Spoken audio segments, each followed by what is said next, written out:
पुण्यातील 3 महत्त्वाचे रंगमंदिरं, कला रंगमंदिरं म्हणजेच बालगंधर्व, यशवंतराव चव्हाण आणि गणेश कला क्रीडा रंगमंच. आणि तिन्ही मध्यंतरी चांगलेच चर्चेचं कारण बनले होते.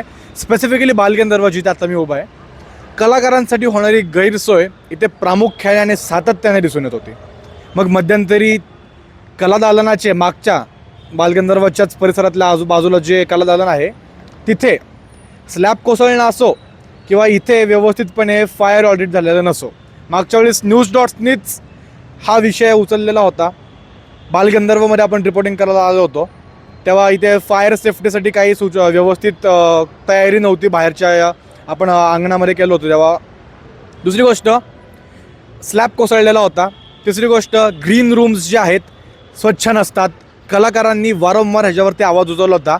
मराठी कलाकार सातत्याने इथे असतात. फक्त मराठीच नाही तर ओव्हर सगळे जे कलाकार आपले मंडळी आहेत जे रसिक मायबापांचं सेवा करण्यासाठी नाटकांचं सादरीकरण करतात, कलेचं सादरीकरण करतात, त्याच कलाकारांची इथे, फक्त कलाकारांचीच नाही आणि नागरिकांची देखील, रसिक मायबापांची देखील इथे गैरसोय होत होती.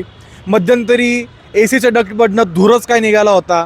म्हणजे अशी विविध हलगर्जीपणाचा प्रकार जे आहेत ते बालगंधर्वमध्ये सुरू होतं. यशवंतराव चव्हाण जिथे उंदीर येतोय, नागरिकाला चावून जातोय. गणेश कला क्रीडा मंच तुटक्या खुर्च्यांसाठी फेमस असलेलं एकेकाळचं, आता आहेत की नाही आता ते तिकडे जाऊन बघावं लागेल.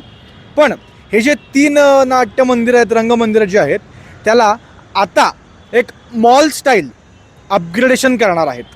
आता मग त्याच्यामध्ये का करणार आहेत तर वारंवार आणि सातत्याने इथे ज्या कंप्लेंट्स येत होत्या की वॉशरूम घाणेरडे आहेत, कलाकारांसाठी काय व्यवस्थित सोय नाही आहे, लोक सटकतात चालता चालता, असे काही काही कारणं इथे आली होती. त्याच्यामुळे मग आता इथे मॉलसारखं अपग्रेडेशन आता इथे लवकरात लवकर करण्यात येत आहे अशी आपल्याला माहिती मिळते.